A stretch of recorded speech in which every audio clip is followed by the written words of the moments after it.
সমঝোতা স্মারক স্বাক্ষরের পর গত মাসে পাল্টাপাল্টি সংঘাতে জড়ায় ইরান আমেরিকা। এই পরিস্থিতিতেই দোহায় দুই দেশের আলোচনা ঘিরে তৈরি হয় নতুন প্রত্যাশা। তবে তেহরান ওয়াশিংটনের প্রতিনিধিদের সরাসরি বৈঠক ছাড়াই শেষ হয়েছে কাতারের আলোচনা। যুদ্ধবিরতি মেনে চলতে দুই দেশই ইতিবাচক মনোভাব জানালেও স্থায়ী সমাধানের কোনো বোঝাপড়া হয়নি।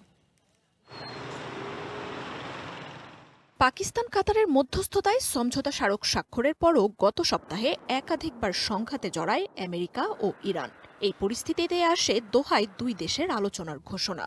এতে অংশ নিতে কাতারেও যান তেহরান ওয়াশিংটনের প্রতিনিধিরা। বুধবার দোহায় আলোচনা পর্ব শেষ হয়েছে, তবে মুখোমুখি বৈঠক করেননি আমেরিকা ও ইরানের প্রতিনিধিরা। মধ্যস্থতাকারী কাতার ও পাকিস্তানের সাথে আলাদা আলাদা কয়েক দফায় বৈঠক করেন তারা। অন্তর্বর্তী চুক্তির দুই গুরুত্বপূর্ণ বিষয় হরমুজ প্রণালী ও জব্দকৃত অর্থ ছাড়ের ব্যাপারে নিজেদের অবস্থান তুলে ধরে ওয়াশিংটন তেহরান।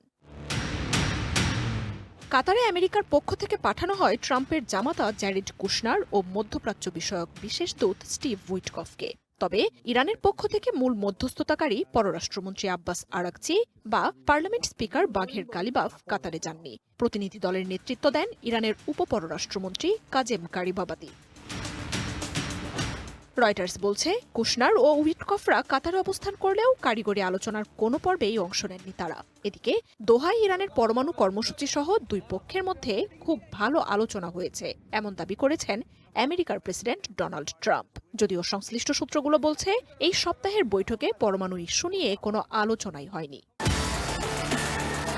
ইরানের উপপররাষ্ট্রমন্ত্রী জানিয়েছেন, আমেরিকাকে যুদ্ধবিরতির শর্ত মেনে চলার বাধ্যবাধকতা সম্পর্কে সতর্ক করা হয়েছে।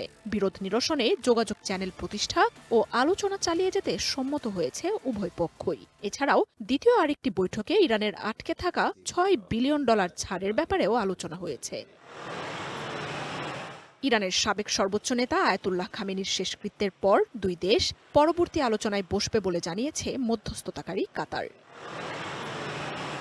এদিকে ইরানে আমেরিকা ইসরায়েলের হামলা চালানো পরমাণু স্থাপনাগুলোতে আন্তর্জাতিক আণবিক শক্তি সংস্থা IAEA এর প্রতিনিধি পাঠানোর তথ্য নাকচ করে দিয়েছে তেহরান।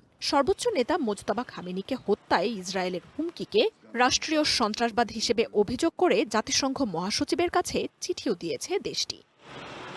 মার্জিয়া উপমা, ওয়ান ইন্টারন্যাশনাল ডেস্ক।